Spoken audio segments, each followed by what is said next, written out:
ટ્રેક્ટરમાં સ્લેબ રિપેરિંગનું કામ ચાલે છે. ટ્રેક્ટરનો સ્લેબ છે તેમાંથી જ્યારે પણ આપણે સ્ટાર્ટઅપ કરીએ ત્યારે સ્ટાર્ટ ટાઈમમાં cut cut cut cut cut cut cut cut એ ટાઈપનો અવાજ આવતો હોય તો આમાં અમે રિપેરિંગ ચાલુ કર્યું છે ટચ ટ્રેક્ટરમાં કે આ અવાજ છે તો જ્યારે પણ ચાલુ કરીએ ત્યારે ક્યારેક લાગે ના લાગે સ્લેબ તો આજે એમ થયું કે હાલો આને ખોલી બેસીએ અને કરીએ આના પાંખિયા નોખા થઈ ગયા. ખોલવાનું ચાલુ સ્લેબનું આખા એનું હાર્ડ પિંજર ખોલી અને એને જોઈએ કે શું વાંધો છે. પાના બાના મારી કર્યું ચાલુ. આ પ્લસ માઇનસના કનેક્ટર છે. આ બોલ છે એ પણ ઘૂમરે ફરે છે આખો, એટલે મને લાગે છે આ બોલના પણ ઇસ્યુ લાગે છે અને પ્લસ માઇનસ કનેક્ટર બધા અલગ કરી અને કામ આગળ વધે છે.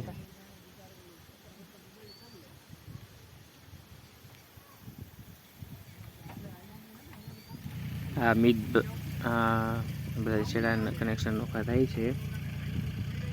આ મિતભાઈ ઉપર બેઠા છે અને એ શીખવા આવ્યા છે. સ્પેશિયલ ભાટિયાથી ધક્કો ખાધો છે કે હું જરાક ટ્રેક્ટર શીખી લઉં કે કઈ રીતના ટ્રેક્ટર કામ કરે છે. તો એ ઉપર બેઠા બેઠા ગિયરિંગનું આખું ગિયરનું કામકાજ જોઈ છે અને બધું હાલો આપણે રિપેર થઈ જાય એટલે પછી એક રાઉન્ડ મારવાનો છે.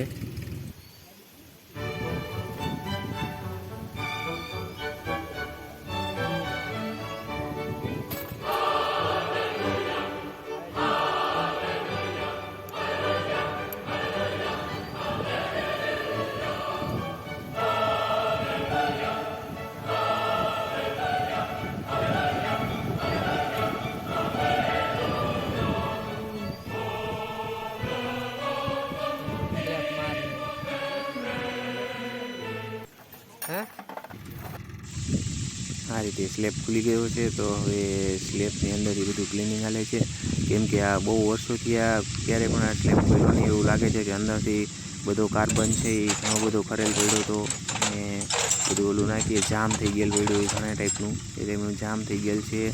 અમુક અમુક ગિયર છે એ પણ એના ઉપર પણ થોડો કાર્બનના કટકા પડ્યા છે તો એ બધું ક્લિનિંગ કરે છે ભરતભાઈ. અને હું આ બધું અંદરથી માલ કચરો કાઢી નાખીએ છે કે આપણે મહેનત સફળ છે કે રિપેર કરેલું ટ્રેક્ટર સ્ટાર્ટ થાય કે કઈ રીતના. તો બધું આખો ઉપરથી બધો એકદમનો કચરો છે એ બધો કાઢવાનો ચાલુ છે ક્લિનિંગ પૂરજોશમાં.